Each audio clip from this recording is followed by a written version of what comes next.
الحمد لله الحمد لله وكفى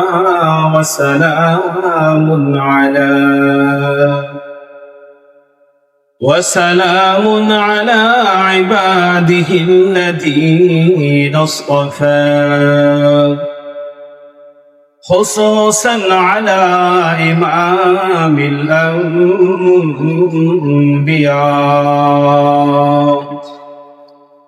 وسيد الورى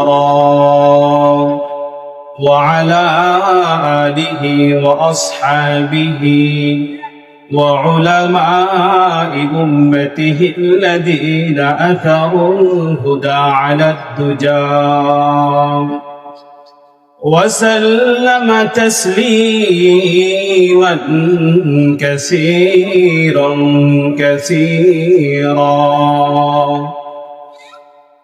أما بعد فأعوذ بالله من الشيطان الرجيم بسم الله الرحمن الرحيم يرفع الله الذين آمنوا منكم والذين أوتوا العلم درجات وقال النبي صلى الله عليه وسلم من سلك طريقا يلتمس فيه علما سهل الله له طريقا إلى الجنة أو كما قال رسول الله صلى الله عليه وسلم وقال الله تعالى في شان حبيبي تعليما لنا وإرشادا إن الله وملائكته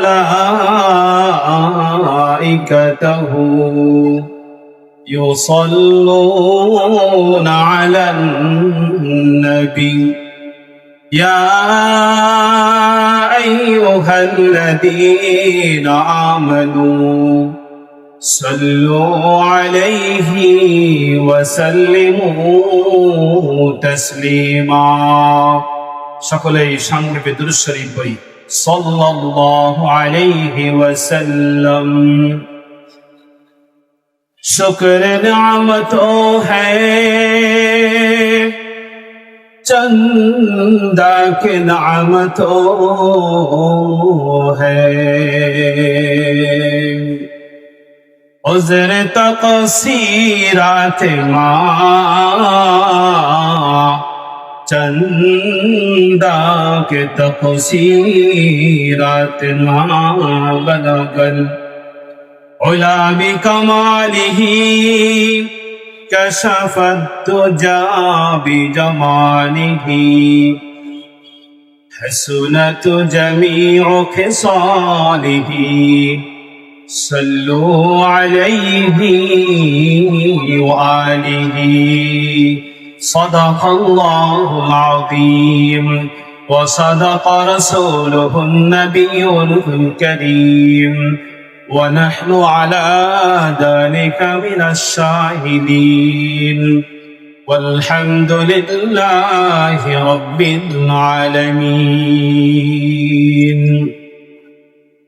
সিরাজকাঠি নূরে Medina Islamia মাদ্রাসার উদ্যোগে আয়োজিত বার্ষিক ওয়াজ মাহফিলের সম্মানিত সভাপতি আলহাজ শাহ জালালুল হোসেন ও সুদক্ষ পরিচালক ও আমার সামনে উপবিষ্ট ইসলাম প্রিয় ও নবী প্রিয় তাওহীদি জনতা, সকলকে জানাচ্ছি অভিনন্দন। আল্লাহ পাক আমাদেরকে দ্বীনি একটা মাহফিলে আসার যে তৌফিক দিলেন, সুযোগ করে দিলেন, এতে কি আমরা খুশি নাকি বেজার? খুশি হতে হবে। আল্লাহ পাক রব্বুল আলামিন যাদেরকে ভালোবাসেন, যাদেরকে মহব্বত করেন, যাদেরকে প্রিয় মানুষ হিসাবে মনে করেন, আল্লাহ পাক তাদেরকেই দ্বীনি কাজে শরীক হওয়ার তৌফিক দান করেন। সুবহানাল্লাহ। দুনিয়ার উদাহরণ দিলে আমরা বুঝি, আপনি আপনার বাসা বাড়িতে মেহমান হিসাবে দাওয়াত করেন কাকে? যাকে চিনেন তাকে, নাকি যাকে চিনেন না তাকে? যাকে চিনেন তাকে, যাকে ভালোবাসেন মহব্বত করেন তাকে দাওয়াত করেন, নাকি যাকে চিনেন না, ভালোবাসেন না, মহব্বত করেন না তাকে দাওয়াত করেন? যাকে চিনেন তাকেই দাওয়াত করেন, তাই না? তো আল্লাহ পাকের এই দ্বীনি কাজে আল্লাহ পাক যাদেরকে ভালোবাসেন, মহব্বত করেন, তারাই একমাত্র আসতে পারে। আমাদের আশেপাশে দোকান পাট রয়েছে, বিভিন্ন জায়গায় এরকম মানুষ দুনিয়ার কাজে বিভোর হয়ে আছে, অথচ আল্লাহ পাক রব্বুল আলামিন বলেছেন দ্বীনি কাজ যখনই যেখানে হোক না কেন, সেই দ্বীনি কাজকে সম্মান দাও, গুরুত্ব দাও, মর্যাদা প্রদান কর। কিন্তু আমরা সেটা করছি না। আল্লাহ পাক আমাদেরকে সৃষ্টি করলেন, সেটা উদ্দেশ্যবিহীন সৃষ্টি করলেন নাকি উদ্দেশ্য আছে? বলেন। আপনি যদি একটা কোম্পানি খোলেন, একটা কারখানা খোলেন, কোম্পানি কি অটোমেটিক চলবে নাকি শ্রমিক দিয়ে চলবে? বলেন। শ্রমিকবিহীন কি কোম্পানি চলে? আপনি যে কোম্পানি খুললেন, কোম্পানি নিয়ম করে বলে দেবেন না শ্রমিককে এই নিয়মে চলতে হবে? যদি কোনো শ্রমিক সেই নিয়মে না চলে, তাহলে তাকে কোম্পানিতে কি করা হয় না? আর রাখা হয় না, তাকে বরখাস্ত করা হয়। কিন্তু আল্লাহ পাক আমাদেরকে একটা উদ্দেশ্য করে সৃষ্টি করলেন, আমরা সেই কাজ করছি না, তবু আল্লাহ পাক আমাদেরকে সময় দিয়ে যাচ্ছেন, বরখাস্ত করতেছেন না। এটা আল্লাহ পাক কোরআনে বলে দিয়েছে। আমার মুসলমান ভাইরা, আল্লাহ পাক রব্বুল আলামিন বলেন হাল আতা আলাল ইনসান হিনুম মিনাদ দাহরি লাম ইয়াকুন শাইআম মাযকুরা।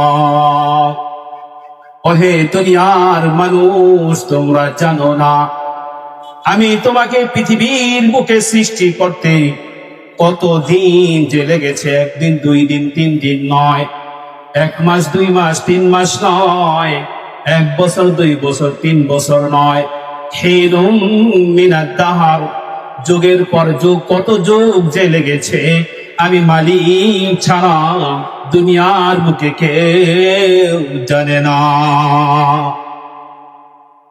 তোমরা মনে করতে পারো 10 মাস 10 দিন লেগেছে, এটা তো মায়ের গর্ভে আসার একটা সূচনা। মায়ের গর্ভের আগে তুমি কোথায় ছিলে সেটা কি তুমি জানো? আমি তোমাকে কত যত্ন করে বানাইলাম, আমার একটা নিয়ম কারণ দিয়ে তোমাকে বানাইলাম। তুমি নিয়ম কারণ জানো না, তবু আমি তোমাকে কিছুই বলছি না। তুমি কি দেখো না দুনিয়ার বুকে সামান্য একজন কুমার, সে মাটি দিয়ে কত কিছু বানায়, বানানোর ফলে যদি তাকে বলা হয় হে কুমার, তুমি তোমার সমস্ত মাটির পাত্রগুলো ভেঙে দাও, ওই কুমার কি করছেন কালেও সে ভাঙতে চাবে? বলেন। আল্লাহ পাক বলেন আমি তোমাকে যুগের পর যুগ সাজাইয়া গুছাইয়া মায়ের পেটে তোমাকে রাখলাম 10 মাস 10 দিন, তুমি আমার নিয়ম কারণ মানলা না, আমি তোমাকে কিছুই বলছি না। ইন্নামা ইউআখিরুহুম লিয়াউমিন তাশখাসু ফীহিল আবসার। কে কি করছো, আমি মালিক সব কিছুই দেখি, কিন্তু আমি তোমাকে সুযোগ দিয়ে যাচ্ছি, সময় দিয়ে যাচ্ছি। আমার যখন সময় তোমার জন্য শেষ হয়ে যাবে, আসামি যেমন দুনিয়ার বুকে ঘুরতে থাকে, পুলিশ যখনই তাকে হ্যান্ডকাফ পড়ায় তখনই তাকে কিন্তু শাসন করা হয়। হ্যান্ডকাফ পড়ানোর আগে তাকে কোনো শাসন করা হয় না দুনিয়ার বুকে। আমিও মালিক ঠিক তদ্রূপ, যখন আমি তোমাকে শাসন করার জন্য হ্যান্ডকাফ পড়ে ফেলবো, মৃত্যু যখন নসিব করে ফেলবো, আমি মালিক কেমন তুমি তখন তা জানতে পারবে। আউলিয়ারা কারে উকবা ইখতিয়ার, জাহেলারা কারে দুনিয়া ইখতিয়ার। মাইলে মুমিন সুয়ে মুমিন মিশাওয়াদ, মাইলে কাফের সুয়ে কাফের মিশাওয়াদ। যারা দুনিয়াদার হবে তারা শুধু দুনিয়ার ফিকির করবে। একটা দোকান করলে সে ফিকির করবে আমার আর একটা দোকান কিভাবে হবে। একতলা বাড়ি করলে সে ফিকির করবে আমার 2 তলা বাড়ি কিরকম হবে। কিন্তু যারা আখিরাত মুখী হবে তারা শুধু আল্লাহকে নিয়ে চিন্তা করতে থাকবে। ঠিক কিনা বলেন? আল্লাহ পাক আমাদেরকে পৃথিবীর বুকে পাঠিয়েছেন, তার উদ্দেশ্য আছে। উদ্দেশ্য হচ্ছে আল্লাহর পরিচয় জানা। আল্লাহর পরিচয় জানতে গেলে তার পরিচয় পৌঁছে তার ঠিকানার মাঝে যুক্ত হবে। না ভাই, আপনি যদি কারো পরিচয় খুঁজেন, কারো বায়োডাটা খুঁজেন, তার সম্বন্ধে জানতে হবে না আগে সে কোথায় থাকে, তার পরিচয় কি সেটা জানতে হয়। ঠিক তো ভাবে আল্লাহ পাকের একটা কি রয়েছে ভাই, পরিচয় আছে। এই পরিচয় আমাকে আপনাকে জানতে হবে। সেই পরিচয়ের নাম হচ্ছে ইলমে দ্বীন অর্জন করা। কোরআনের দ্বীন, হাদিসের দ্বীন, দ্বীনে হাদিস, দ্বীন ইসলাম, কোরআন এবং হাদিসের যে জ্ঞান, যেই দ্বীনের যে জ্ঞান রয়েছে সেটা অর্জন করা, এটা আল্লাহ পাকের উৎস, আল্লাহ পাকের উদ্দেশ্য। কিন্তু আজ আমরা আল্লাহ পাকের পরিচয় না জানার ফলে দুনিয়ার ভালোবাসায়, দুনিয়ার মোহাব্বতে লেগে গিয়েছি, বিভোর হয়ে গিয়েছে। মানুষ যদি অন্যায় কাজ থেকে বাঁচতে চায় তাহলে সর্বপ্রথম তার জ্ঞানের প্রয়োজন। কিসের জ্ঞান ভাই? কোরআন হাদিসের জ্ঞান। কোরআন হাদিসের জ্ঞান যদি না থাকে তাহলে সে কঠিন কালেও অন্যায় কর্ম থেকে কঠিন কালেও বাঁচতে পারবে না। এই জন্য কোরআন হাদিসের জ্ঞান প্রত্যেকটা মানুষের জন্য জরুরি। কোরআন হাদিসের জ্ঞান বলা হয়েছে 2 প্রকার। একটা হচ্ছে ফরজে আইন, যেমন নামাজ 5 ওয়াক্ত ফরজ না ভাই, এটা যদি কেউ না পড়ে গুনাহ হবে না। ঠিক তো দ্রুতভাবে ফরজে আইন, আমার 24 ঘন্টা চলতে গেলে যেই জ্ঞানের প্রয়োজন এটাও অর্জন করা, এটা একটা ফরজে আইন। যদি কেউ অর্জন না করে তাহলে সে গুনাহগার হবে। 2 নম্বর হচ্ছে ফরজে কিফায়া,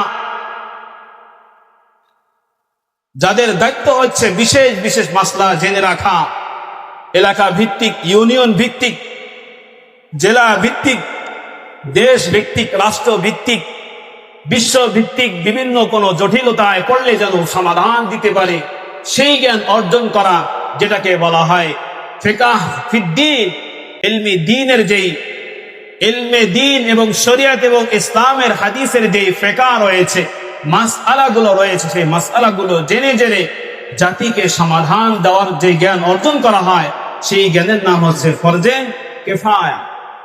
সেই দায়িত্বগুলো আমাদের এলাকার থেকে পালন করছেন কারা? যারা মাদ্রাসা করে দিয়েছেন তারাই পালন করতেছেন, তারা আমাদেরকে গুনাহ থেকে বাঁচাচ্ছেন, তাই না ভাই? এই জন্য মাদ্রাসার প্রতি কৃতজ্ঞ হওয়া, মাদ্রাসার প্রতি খেয়াল রাখা।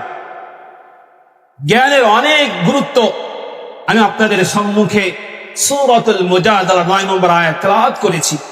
এর আলোকে মুহাদ্দিসিনে ইকরাম, মুফাসসিরিনে ইকরাম যাহা যাহা বলেছেন, সেই জ্ঞানের সমুদ্র থেকে সামান্য কিছু আলোচনা আপনাদের সামনে অবশ্যই পেশ করার চেষ্টা করবো ইনশাআল্লাহ।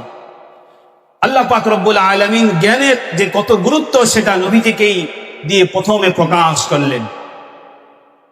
ও যশোরবাসীর মুসলমানরা ভালো করে শুনে নেন, জ্ঞান এত গুরুত্বপূর্ণ, জ্ঞান এত আল্লাহ পাক রব্বুল আলামিনের কাছে প্রিয় জিনিস।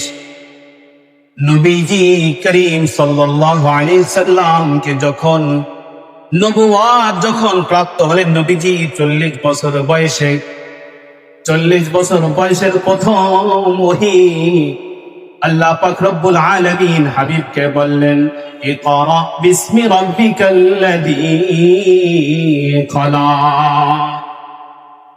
ওহে নবীজি, আপনি যদি অন্যায় অবিচার থেকে বেঁচে থাকতে চান, তাহলে আপনি আগে আপনার রবের নামে পড়তে আরম্ভ করুন। যদি আপনি আপনার রবের সামনে যদি না পড়তে শিখেন, রবকে যদি না চেনেন, না বুঝেন, তাহলে রবের রাগ আপনি কিভাবে বুঝবেন কোনটা অন্যায় কোনটা ন্যায়? অন্যায় কাজ থেকে বেঁচে থাকার জন্য আপনার জন্য কর্তব্য হচ্ছে ইকরা, আপনি আগে আপনার রবের নামে পড়তে আরম্ভ করুন। সর্বপ্রথম নবুয়ত প্রাপ্তি যখনই হলেন 40 বছর বয়সে, সর্বপ্রথম ওহী ভাই কি? ইকরা, আপনি আপনার রবের নামে পড়ুন।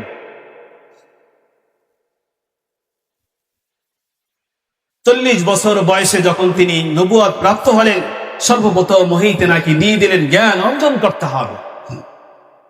আমি যদি জ্ঞান অর্জন না করি, তাহলে আমি অপকর্ম থেকে বেঁচে থাকতে পারবো না। আজ যারাই অন্যায় বিচার করছে, তারা অন্যায় সম্পর্কে বুঝে না। অপকর্মের মূল কারণ হচ্ছে অজ্ঞতা। এই অজ্ঞতা যাদের মাঝে আছে, সেই অন্যায়ের কাজে, অপকর্মের কাজের মাঝে সে লিপ্ত থাকে। আর যেই ব্যক্তি ন্যায় সম্পর্কে জ্ঞাত থাকবে, অন্যায় সম্পর্কে জ্ঞাত থাকবে, তখন সে বুঝবে এটা ন্যায়, এটা অন্যায়, অতএব আমাকে ন্যায়ের পথে থাকতে হবে, ন্যায়ের কাজ করতে হবে, অন্যায় কাজ পশ্চিমকালেও করা যাবে না। তাই না ভাই? এই জন্য ভাই জ্ঞানের অনেক প্রয়োজন রয়েছে। আল্লাহ পাক কোরআনেই বলেন, ইয়ারফা'ইল্লাহুল্লাযীনা আমানু মিনকুম ওয়াল্লাযীনা উতুল ইলমা দারাজাত। ওহে দুনিয়ার মুমিন মুসলমান, আমি আল্লাহর পক্ষ থেকে তোমরা যদি মান ও মর্যাদা পেতে চাও, শুধু একটা দরজা নয়, একটা স্থান নয়, একটা সম্মান নয়, একটা উপাধি নয়, দারাজাত, অনেক সম্মান যদি পেতে চাও, আমি আল্লাহর জ্ঞান তোমরা অর্জন করতে আরম্ভ করো।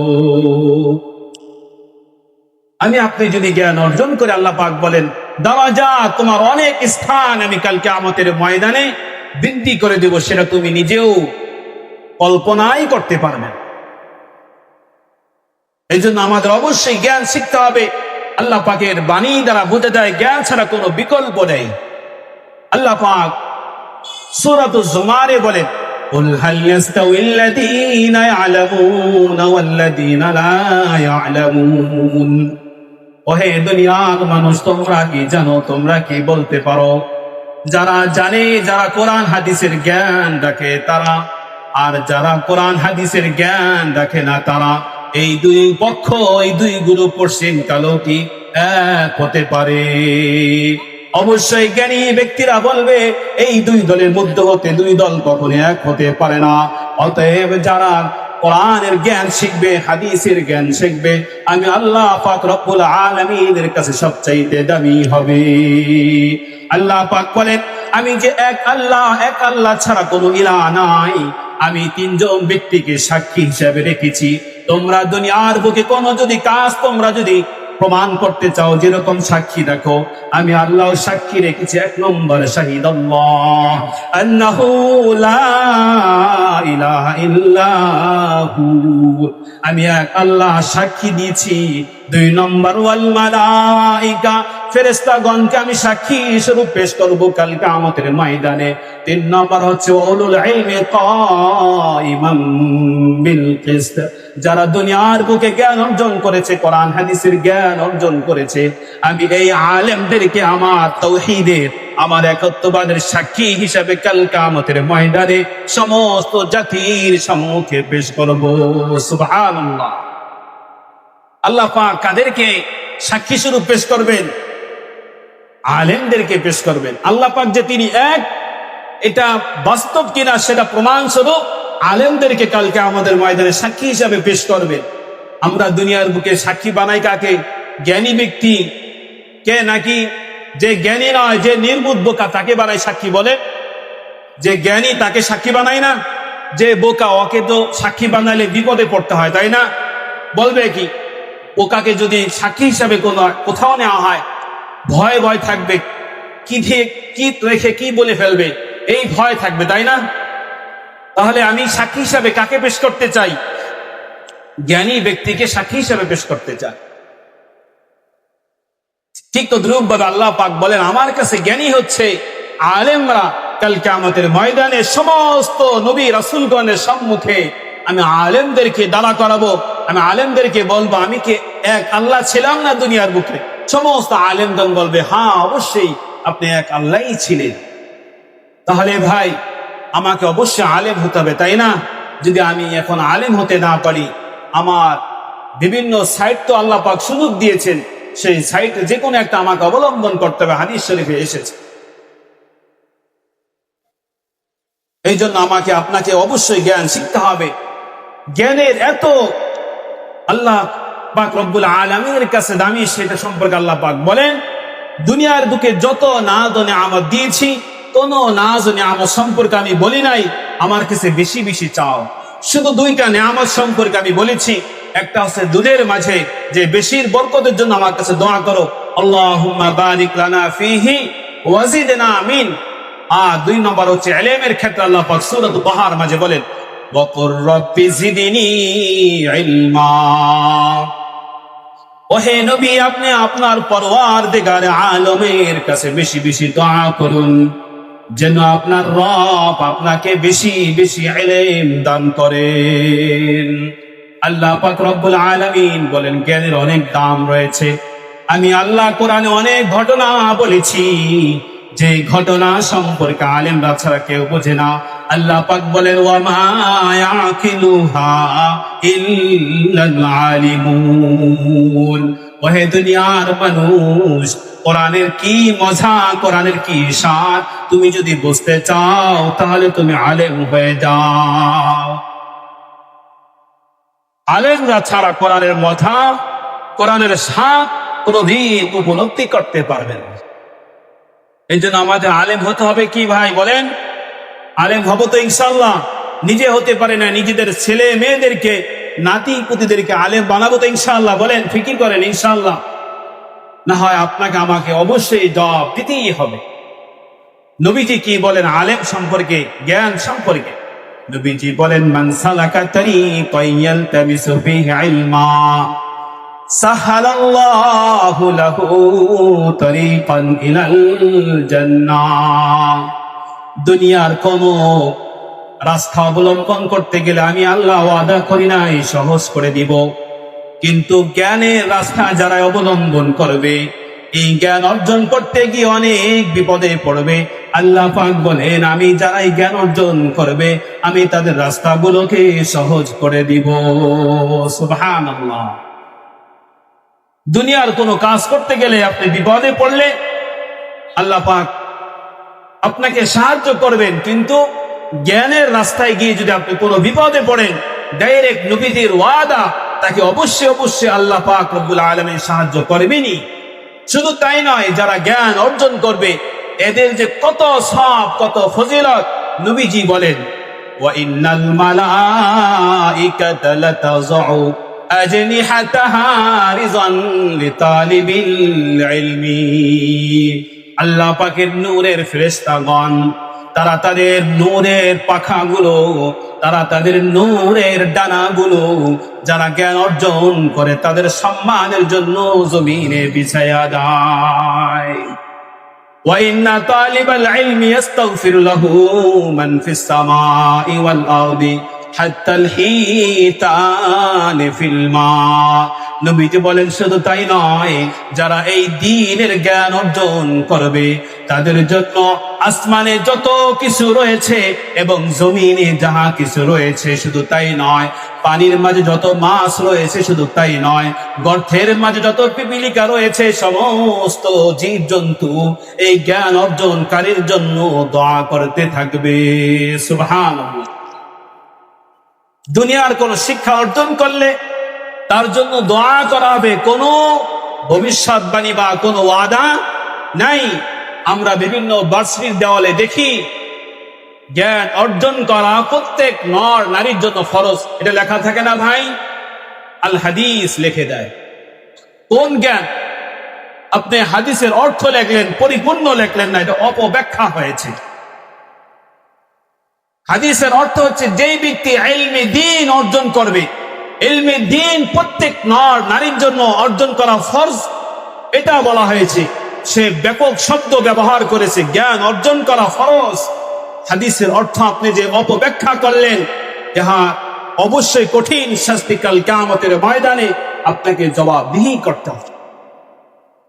শুধু জ্ঞান নয়, কোরআনের জ্ঞান, হাদিসের জ্ঞান অর্জন করা প্রত্যেক মুমিন মুসলমানের জন্য ফরজ, যেটা ইবনে মাজাহ শরীফের হাদিস, তালাবুল ইলমি ফরিযাতুন আলা কুল্লি মুসলিম। দুনিয়ার বুকে সমস্ত মুসলমানদের জন্য ফরজে আইনের ইলম গুলো অর্জন করা ফরজ। আজ আমরা সেই জ্ঞান অর্জন অনেকেই করছি না। এই জন্য আল্লাহ পাক সময় দিয়েছেন, সময়ের মাঝে আমি নিজেও জ্ঞান অর্জন করি, আমার ছেলে সন্তান, আমার ভবিষ্যৎ প্রজন্ম, নাতি পুতি যারা আছে তাদেরকে এই জ্ঞানের রাস্তায় নেই, তাহলে আল্লাহ পাক আমাকে আপনাকে অবশ্যই সংবাদ দিবেন। যারা আলেম হবে এদের যে কত সম্মান, যেগুলো আল্লাহ পাক কোরআনে বলে দিয়েছেন, ইন্নামা ইয়াখশাল্লাহা মিন ইবাদিহিল উলামা। দুনিয়ার বুকে সাধারণ মানুষ আমাকে যেইভাবে ভয় পায়, তার চাইতে বেশি আলেম ওলামা আমি আল্লাহকে বেশি ভয় পাই। এই জন্য নবীজি বলেন, ইন্না ফাজলাল আলিমি আলাল আবিদি কাফাজলিল কমারি আলা সাইরিল কাওয়াকিব। একজন আলেমের মর্যাদা কেমন তোমরা জানো? আকাশে নক্ষত্রের উপর যেমন চন্দ্রের মর্যাদা, দুনিয়ার বুকে একজন আলেমের তার চাইতেও বেশি মর্যাদা। শুধু তাই নয়, নবীজি বলেন, ফাজলাল মুমিনিল আলিমি আলাল মুমিনিল আবিদি 70 দারাজা। 70 গুণ একজন আলেমের মর্যাদা আল্লাহ পাক রব্বুল আলামিনের কাছে বেশি। সুবহানাল্লাহ। 70 দারাজা, 70 গুণ। এই 70 গুণ দুনিয়ার জাগতিক শিক্ষা অর্জন করলে আল্লাহ পাক দিবেন না। কোরআন হাদিসের জ্ঞান অর্জন করলে আপনাকে সম্মানিত বানাবেন। শুধু তাই নয়, 70 গুণ আপনাকে আল্লাহ পাক মর্যাদা আপনাকে বৃদ্ধি করে দিবেন। সুবহানাল্লাহ। আলেমের এতই মর্যাদা আল্লাহ পাক আরো বলেন, নবীজি বলেন, ইয়াশফাউ ইয়াউমাল কিয়ামাতি সালাসুন। কাল কিয়ামতের ময়দানে কঠিন ভয়াবহ দিন, যেদিন মা তার সন্তানের পরিচয় দিবে না, সন্তান তার মার পরিচয় দিবে না, স্বামী তার স্ত্রীর পরিচয় দিবে না, স্ত্রী তার স্বামীর পরিচয় দিবে না। ওই কঠিন দিনে নবীজি বলেন, ইয়াশফাউ ইয়াউমাল কিয়ামাতি সালাসুন, আল আম্বিয়া সুম্মাল উলামা সুম্মাশ শুহাদা। ওই কঠিন দিনে সর্বপ্রথম আম্বিয়া ইকরামগণ, নবীগণ সুপারিশ করবে জাহান্নামীদের ব্যাপারে। 2 নম্বর হচ্ছে আলেমগণ সুপারিশ করবে। 3 নম্বর হচ্ছে শহীদগণ সুপারিশ করবে। সুবহানাল্লাহ। শহীদের চাইতে আলেমের মর্যাদা বেশি দেওয়া হয়েছে। এই জন্য নবী বলেন, আলেমের মর্যাদা এত বেশি। ইউজানু ইয়াউমাল কিয়ামাতি মিদাদুল উলামা ওয়া দামুশ শুহাদা। আল্লাহ পাক বলেন, কাল কিয়ামতের ময়দানে মিজানের পাল্লায় আলেমদের কলমের কালি গুলা ওজন করা হবে। সুবহানাল্লাহ। এবং শহীদের রক্ত গুলাও ওজন করা হবে। দুনিয়ার যারা এমপি মন্ত্রী হয়েছে এদের কলমের কালি নয়, আলেমদের দ্বীনের খাতিরে যে কলমের কালি, চলছে। এই কলমের কালিগুলো আল্লাহ পাক বলেন আমল নামে আমি বৃদ্ধি করে দেব। সুবহান। এই জন্য ভাই, দুনিয়ার পিছে যতই দৌড়ান, দুনিয়া আপনাকে রাখবে না। আখেরাত যদি কামাইতে পারেন আপনার একটু আফসোস থাকবে না, কিন্তু দুনিয়া কামানোর যদি ফিকির থাকে, আপনি আফসোস করতে করতে দুনিয়া থেকে চলে যাবে। তবু আপনার প্রতি দুনিয়া একটু মায়া দেখায় আপনাকে রাখতে পারবে না। আজ আমরা কোরআনের মর্যাদা বুঝতে চাই না, যে কোরআনের মর্যাদা রাজা বাদশাগণও বুঝেছেন। আমরা সকলেই জানি মোগল সম্রাট, চতুর্থ মোগল সম্রাট ছিলেন কে? বাদশাহ জাহাঙ্গীর। সকলে নাম শুনছি না? তার ছেলে ছিলেন বাদশাহ শাহজাহান। তিনি মোগল সম্রাট ছিলেন হিন্দুস্তানে। এই বাদশাহ শাহজাহান, তার ছেলে ছিল 4 জন। এই বাদশাহ শাহজাহান সে তাজমহল নির্মাণ করেছে। তাজমহল নাম শুনছি না ভাই? এই তাজমহল কে বানিয়েছেন? বাদশাহ শাহজাহান। এই বাদশাহ শাহজাহানের 4 ছেলে ছিল। 4 ছেলের মাঝে 3 নম্বর ছেলে আওরঙ্গজেব, সে অনেক নম্র ভদ্র, অনেক মেধাবী ছিল। আমার মুসলমান ভাইরা ভালো করে খেয়াল রাখি, বাদশাহ শাহজাহান চিন্তা করলেন আমার এই 3 নম্বর ছেলেটা এত নম্র ভদ্র, একে কোরআনের জ্ঞান আমি তাকে অর্জন করাবো, কোরআন হাদিসের জ্ঞানে জ্ঞানী বানাবো, আলেম বানাবো। আমরা মুসলমানদের অবস্থা হচ্ছে, যেই ছেলেটা মেধাবী হয় তাকে জাগতিক শিক্ষাই দেই, যেই ছেলেটা দুর্বল হয়, দুষ্ট হয়, তাকে মাদ্রাসা পাঠাই। আল্লাহ পাক বলেন ওয়া নুরিদু আন নামুন্না আলাল্লাযীনা ইসতুযইফু ফিল আরদি ওয়া নাজআলাহুম আইম্মা। ওহে দুনিয়ার বোকা, তোমরা বোঝো নাই আমি দুনিয়ার সমস্ত মসনদ কাঁপিয়েছি দুর্বল দুর্বল মানুষকে দিয়ে। ঠিক কিনা বলেন? দুর্বল দুর্বল মানুষকে আমি নেতা বানিয়েছি, তোমরা সেটা বুঝলে না। আল্লাহ পাক বলেন দুর্বলকে দিয়ে আমি কাজ করাই নেই। বাদশাহ শাহজাহান চিন্তা করলেন আমার ছেলেটা এত নম্র ভদ্র, তাকে কোরআনের জ্ঞান আমি দান করব। সে যখন নিয়ত করলো, নিয়ত করার সঙ্গে সঙ্গে সন্তানটাকে মাদ্রাসায় দিয়ে দিল। আওরঙ্গজেব 7 বছর বয়সে কোরআনের হাফেজ হয়ে গেল। সুবহানাল্লাহ। ও পর্দার মা বোনেরা ভালো করে শুনে নেন, সন্তানকে যখন হাফেজ বানাইলো, বাদশাহ শাহজাহান এখনো বাদশাহ হন নাই, তেনার বাবা সম্রাট জাহাঙ্গীর সিংহাসনে এখনো তিনি উপস্থিত ছিলেন। বাদশাহ শাহজাহান বলেন ওহে আওরঙ্গজেব বাদশাহ, তুমি যাও তোমার দাদার কাছে যে সংবাদটা শোনাও। বাদশাহ জাহাঙ্গীরের কাছে দৌড়াইয়া চলে আসলো আওরঙ্গজেব। আওরঙ্গজেব এসে বললেন ওহে দাদাজি, আমি কোরআনের হাফেজ হয়েছি। যখনই সংবাদ দেওয়া হলো, বাদশাহ জাহাঙ্গীর হাসিও দিলেন না, বুকেও টেনে জড়াইলেন না। উপলগন্ত দূরের কথা, বাচ্চাদেরকে যদি আদর না করা হয় তারা কিন্তু মনে কষ্ট পায়। ঠিক কিনা বলেন? মনে কষ্ট নিয়ে দৌড় দিয়ে বাদশাহ শাহজাহানের কাছে চলে আসছে। বাবাজি, আমার দাদা তো আমাকে কোনো আদর করলো না, বুকে জড়াইলো না, উপরগন্ত দূরের কথা আমাকে তো কিছুই দিল না। বাদশাহ শাহজাহান দৌড় দিয়ে চলে গেল। ওহে আব্বাজান, আপনি কেন আমার ছেলের সঙ্গে, আপনার নাতির সঙ্গে আপনি এমনটা কেন করলেন? বাদশাহ জাহাঙ্গীর বললেন ওহে বাদশাহ শাহজাহান, তুমি যে তোমার ছেলেকে হাফেজ বানাইছো, এই হাফেজের যেই মুকুট তার মা বাবাকে কালকে আমাদের ময়দানে পরিধান করা হবে, এই মুকুট কি আমার মাথায় আসবে নাকি তোমার মাথায় আসবে? বাদশাহ শাহজাহান বলল আমার মাথায় আসবে।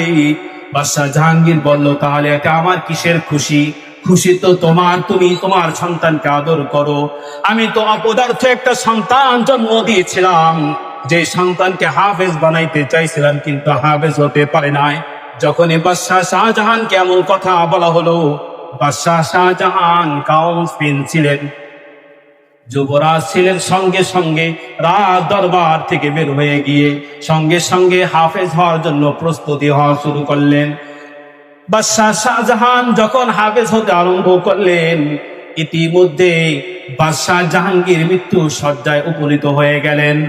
বাদশাহ জাহাঙ্গীর বারবার খবর পাঠাইলেন বাদশাহ শাহজাহানের কাছে, ওহে বাদশাহ শাহজাহান, আমাকে একটু দেখতে আসো, আমি চলে যাচ্ছি দুনিয়া থেকে চিরকালের জন্য বিদায় নিয়ে। বাদশাহ শাহজাহান বললেন, আমি নিয়ত করেছি হাফেজ যতদিন না হব, আমি আমার বাবার সামনে আমার মুখটাকে দেখাবো না। ফলে যখন তিনি একদম হাফেজ হয়ে গেলেন, হাফেজ হয়ে সুসংবাদ দিতে গেলেন, ওহে আব্বা জান, আমি হাফেজ হয়েছি। বাদশাহ শাহজাহান আনন্দে তার হাস্যাস বাদশাহ চেহারায় বিভোর হয়ে সন্তানকে কোলে নিলেন। সুবহানাল্লাহ। জাগনা হ্যায় জাগলো, আফলাক কি সায়া তলে, हशर तक सोया करो खाकी साया तले, जब जवानी ढलेगी तो पछताएगा,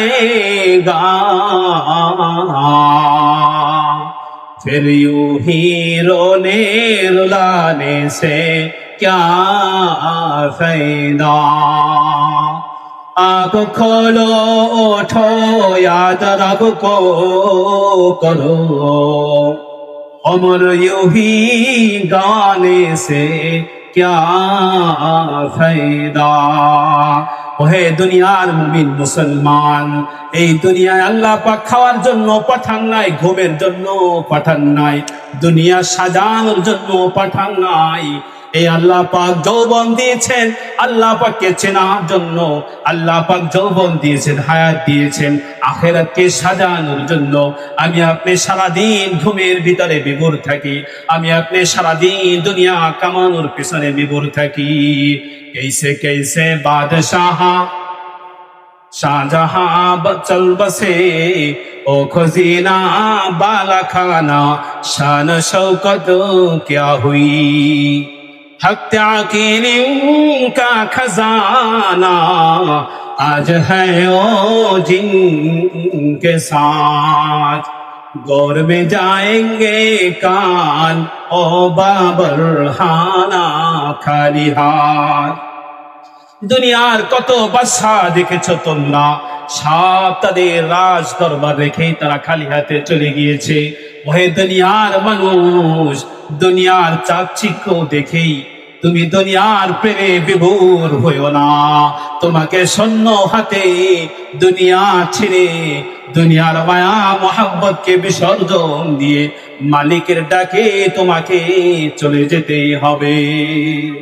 ঠিক কিনা বলেন? তাহলে আমাদেরকে কি করতে হবে? আল্লাহ পাকের কোরআনের হাফেজ হতে হবে। যদি আমি হাফেজ না হতে পারি, নবীজি বলেন মুমিন মুসলমানদের জন্য চারটা অপশন, কুন আলিমান আও মুতাআল্লিমান আও মুত্তাবিআন আও মুহিব্বান। দুনিয়ার মুমিন মুসলমান তোমরা এক নম্বর অপশন হচ্ছে আলেম হও। আলেম যদি হও, তোমাদের মান মর্যাদা সমস্ত দুনিয়ার মাঝে সবচেয়ে বেশি হবে।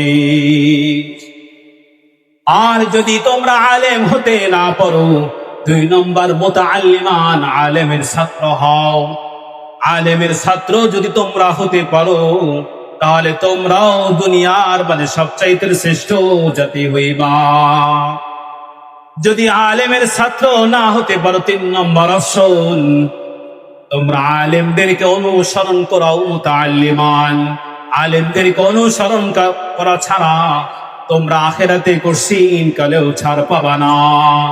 আখিরাতে কাল কিয়ামতের ময়দানে যারা আলেমদেরকে মহব্বত করবে, আলেমদেরকে অনুকরণ করবে, এই সমস্ত আলেমগণ তোমাদেরকে সুপারিশ করে জান্নাতে নিয়ে যাবে। সুবহানাল্লাহ। 4 নম্বর অপশন, আও মুহিব্বান, আলেমদেরকে মহব্বত করতে হবে। যদি মহব্বত না করি, তাহলে কাল কিয়ামতের ময়দানে বাঁচার উপায় নেই। আমরা যারা আলেম হই না, আলেমদেরকে মহব্বত করবো কিনা বলেন? মহব্বত করতে হবে। মহব্বত করলে কি ফায়দা? আল্লাহ পাক কোরআনে বলেন সূরাতুজ যুখরুফের মাঝে, আল আখিল্লাউ ইয়াউমাইদিন বা'দুহুম লিবা'দিন আদুউন ইল্লাল মুত্তাকিন। কাল কিয়ামতের ময়দানে ভাই ভাইকে চিনবে না, বন্ধু বন্ধুকে চিনবে না। ইয়া লাইতানি ইত্তাখাযতু মা'আর রাসূলি সাবিলা, ইয়া লাইতানি আত্তাখিয ফুলানান খলিলা। বন্ধু বন্ধুকে দেখে বলবে, তোকে দুনিয়াদার বন্ধু হিসাবে কেন বিবেচিত করেছিলাম?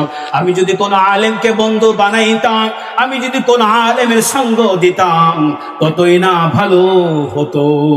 আল্লাহ পাক রব্বুল আলামিন বলেন, যারা আলেমদের সাথে সঙ্গ দিবে, যারা আলেমদের সাথে ওঠা বসা করবে, আল আখিল্লাউ ইয়াউমাইদিন বা'দুহুম আদুউন ইল্লাল মুত্তাকিন। মুত্তাকিন ছাড়া, পীর হক্কানি পীর মাশায়েখগণ ছাড়া কাল কিয়ামতের ময়দানে কেউ কাউকে চিনবে না, বাকি সবাই একে অপরের দুশমন হয়ে যাবে। কেউ কাউকে চিনবে না। যদি একে অপরের বন্ধু হতে হয়, তাহলে অবশ্যই আলেম ওলামাদের সঙ্গে সম্পর্ক মহাব্বত রাখতে হবে। আপনি আলেম হন নাই, যদি ভালোবাসা না নিয়ে চলে যান, তাহলে আপনার ভবিষ্যৎ অনেক দুষ্কর হয়ে যায়। এই জন্য অবশ্যই যারা মুত্তাকিন আলেম ওলামাদের সঙ্গে সম্পর্ক রাখবে, এরা কাল কিয়ামতের ময়দানে রেহাই পাবে, বেঁচে যাবে। আর যদি আমি আপনি আল্লাহ পাক রব্বুল আলামিনের দরবারে ক্ষমা পেতে চাই, আমাকে আপনাকে অবশ্যই আলেমদের সাথে সঙ্গ রাখা ছাড়া কোনো উপায় থাকবে না। এই জন্য অবশ্যই আলেমদের সাথে সম্পর্ক রাখতে হবে। নবীজি তিনি নিজেই 6 লক্ষ বা তার চাইতে আরো বেশি অনেক সাহাবী ছিলেন, কোন সাহাবীকে বলেন নাই ইন্নী উহিব্বুকা ইয়া মুআজ। শুধু মুআজ ইবনে জাবালকে বলেছিলেন, ওহে মুআজ ইবনে জাবাল, আমি তোমাকে অত্যন্ত ভালোবাসি। হাদিস শরীফে এসেছে, মুআজ ইবনে জাবাল কাল কিয়ামতের ময়দানে সমস্ত আলেমদের ঝান্ডা আল্লাহ পাক তার হাতে উত্তোলন করে দিবেন। সুবহানাল্লাহ। এই জন্য নবীজি বুঝাইলেন, ওহে মুআজ ইবনে জাবাল, আমিও তোমার ঝান্ডার তলে থাকবো, এই জন্য আমি তোমাকে আলেম হিসাবে ভালোবাসি, মহব্বত করি। সুবহানাল্লাহ। আলেমকে ভালোবাসবো তো ভাই, আলেমকে ভালোবাসা ছাড়া আমার আপনার কোনো উপায় থাকবে না। যখন আলেম থাকবে না দুনিয়ার বুকে, তখনই কিয়ামত হবে। কিয়ামত কিভাবে হবে? হাদিসে কুদসির মাঝে, হাদিসের ভবিষ্যতের মাঝে এসেছে, ইন্নাল্লাহা লা ইয়াকবিজুল ইলমা ইনতিজাআন ইয়ানতাজিউহু মিনাল ইবাদ ওয়ালাকিন ইয়াকবিজুল ইলমা বিকবজিল উলামা। আমি আলেমদেরকে উঠানোর মাধ্যমে কিয়ামত সংগঠিত করব। এই জন্য আমার যারা মা বোনরা আছেন, আমার সন্তানকে যদি আলেম না বানাই, কাল কিয়ামতের ময়দানে সামনের মুকুট আমাদের নসিব হবে না। আমি তো যদি শুধু নামে মুসলমান হই, তাহলে আমার নাম মুসলমানই রাখা হবে, তা নয়। হাম মুসলমান হে, হামে মুসলমানি নেহি, দিল মে ঈমান है फिर तो क्यों ईमान पर चलता नहीं। আমি তো মুসলমান হইলাম, তাহলে নামাজ কেন পড়ি না? আমি মুসলমান হইলাম, আমার সন্তানকে কেন কোরআনের হাফেজ বানাই না, আলেম বানাই না? জাওজায়ে ফিরআউনে হুয়ে তাহেরা আহলিয়া লুটে, নবী হো কাফেরা। ज़ादाए आज़ल खलीलुल्लाह हुआ, किनानिनु का गुमराह हुआ। ফিরআউন কাফের হওয়া সত্ত্বেও তার স্ত্রী আল্লাহ পাক রব্বুল আলামিনের কাছে মুমিন হিসেবে পরিচিত হয়েছেন, যেহেতু তার মাঝে ঈমানের দাম ছিল। লূত আলাইহিস সালাম নবী হওয়া সত্ত্বেও তার স্ত্রী মুসলমান হতে পারল না। তার স্ত্রীর মাঝে যেহেতু কাফেরের ভালোবাসা বেশি ছিল। আল্লাহ পাক রব্বুল আলামিন আজও অমুসলিম ছিলেন। আল্লাহ পাক রব্বুল আলামিন তার ঘরে সন্তান জন্ম করে দিলেন, ইব্রাহিম খলিলুল্লাহকে।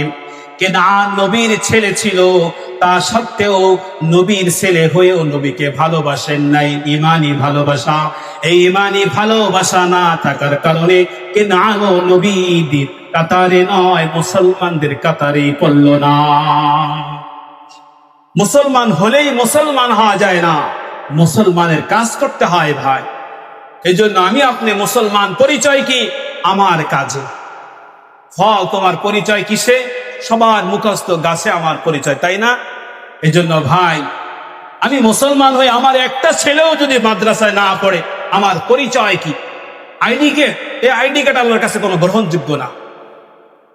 আপনার মুসলমানি কি কাজ আপনার থেকে প্রকাশ পেয়েছে, এটাই আল্লাহর কাছে গ্রহণযোগ্য। আপনার মুখে দাঁড়িয়ে না আপনি মুসলমান কিসের পরিচয়? ID card. আইডি কার্ড আল্লাহর কাছে পরিচয় না। আপনি মুসলমান হয়েছে, সারা জীবন সুন্নতি লেবাস পড়লেন না, কিসের আপনি মুসলমান? ID card. আইডি কার্ড আল্লাহর কাছে পরিচয় না, এটা দেশের পরিচয়। আল্লাহর কাছে পরিচয় হচ্ছে নূর। যেই দিলে নূর থাকবে, ঈমান থাকবে, সেই পরিচয় হচ্ছে আল্লাহর কাছে পরিচয়। যেই দিলে, যেই কলবে ইলমের ভালোবাসা থাকবে না, নবীজির ভালোবাসা থাকবে না, ইসলামের ভালোবাসা থাকবে না, সেই নারী, সেই পুরুষ, সে পশ্চিমকালে মুসলমান হতে পারে না। তার নাম মুসলমান থাকবে কিন্তু কাম মুসলমান থাকবে। আমরা সকলেই জানি আল্লাহ পাকের নবী নূহ আলাইহিস সালাম ছেলেকে কত দাওয়াত দিচ্ছিলেন, ইয়া বুনাইয়ারকাম মা'ানা ওয়া লা তাকুম মা'আল কাফিরিন। ওহে বৎস, আজ এমন প্লাবন আসবে, এমন গজব আসবে, এই গজব কাউকে রেহাই দিতে পারবে না। আল্লাহর নামে আমার কিস্তিতে, আমার নৌকায় উঠে যাও। ছেলে বলেন, ক্বালা সাআওয়ি ইলা জাবালি ইয়াসিমুনি মিনাল মা। না না বাবাজি, আমি পাহাড়ের চূড়ায় উঠে যাব, ওখানে পানি পৌঁছতে পারবে না। নূহ আলাইহিস সালাম বলেন, ক্বালা লা আসিমাল ইয়াওমা মিন আমরিল্লাহি ইল্লা মান রাহিম। ওহে ছেলে, আজ এমন গজব আসবে, আসমান কেন, পাহাড় কেন, কত দূর জানলার গজব চলে যাবে সেটা কেউ জানে না। কথা বলতে বলতে আল্লাহ পাকের কুদরতে কেনান পানির মাঝে ডুবে গেল। নূহ আলাইহিস সালাম কষ্ট পেয়ে বললেন, ইন্না বনি মিন আহলি ওয়া ইন্না ওয়া'দাকাল হক। ওহে আল্লাহ, আপনি তো আমার ছেলে হিসাবে স্বীকৃতি দিয়েছিলেন। আল্লাহ পাক বলেন, ইয়া নূহ ইন্নাহু লাইসা মিন আহলিক ইন্নাহু আমালুন গায়রু সালিহ। ওহে নূহ, তোমার সন্তান হতে পারে, তোমার আইডি কার্ড রয়েছে সন্তান হিসাবে, কিন্তু আমি আল্লাহর ঈমানের তালিকায় তোমার সন্তান হিসাবে তার নাম নাই। কত কষ্ট লাগে বলে। এই জন্য ভাই, শুধু নামে মুসলমান হলে হবে না, আমার কাজে পরিচয় দিতে হবে। আমার কাজে যদি পরিচয় না থাকে, তাহলে কঠিন কালেও আমি মুসলমান হিসাবে আল্লাহ পাকের দরবারে আমি দাঁড়াতে পারবো না। এই জন্য আমাকে আপনাকে অবশ্যই অবশ্যই আলেম হতে হবে। এই জন্য নবীজি বলেছেন, ইদা মাতাল ইনসান ইনকাতা আনহু আমালুহু ইল্লা মিন সালাস। মানুষ যখন মারা যায়, তার সমস্ত আমল বন্ধ হয়ে যায়, শুধু তিনটা কাজ তার জন্য জারি থাকে। এক নম্বর হচ্ছে মিন সাদাকাতিন জারিয়া, যারা মাদ্রাসা করেছে কিয়ামত পর্যন্ত এর সওয়াব পেতে থাকবে। দুই নম্বরে ইলমিন ইউনতাফাউ বিহি, এমন আলেম যে জ্ঞান অর্জন করেছে, ছাত্র রাখিয়ে গিয়েছেন, ছাত্র বানিয়েছেন, কিয়ামত পর্যন্ত সে সওয়াব পাবে। তিন নম্বর ওয়ালাদিন সালিহিন ইয়াদউ লাহু, এমন সন্তান, নেককার সন্তান রেখে গিয়েছেন, যে সন্তান বাপ মার জন্য দোয়া করবে, ওই আমলগুলো পৌঁছাবে। মুহাদ্দিসিন কিরামরা বলেছেন, মিন ওয়ালাদিন সালিহিন হচ্ছে যে সন্তান কোরআন হাদিসের জ্ঞান শিখবে, তাকে বলা হয় নেককার সন্তান। যেই সন্তান কোরআন হাদিসের জ্ঞান শিখবে না, তাকে পশ্চিমকালেও নেককার সন্তান বলা যেতে পারে না। নেককার সন্তানের পরিচয় হচ্ছে কোরআন হাদিসের জ্ঞান রাখবে। এজন্য ভাই, আমরা যারা আলেম হই নাই, প্রতিজ্ঞা করি আমাদের ছেলে মেয়ে নাতিপুতি ইনশাল্লাহ সকলকে আলেম বানাবো ইনশাল্লাহ। অদা করে হাত তুলে অদা করি, আল্লাহ পাক সকলকে কবুল করো, আল্লাহ পাক সকলকে কবুল করো। ওয়া আখিরু দাওয়ানা আলহামদুলিল্লাহি রাব্বিল আলামিন।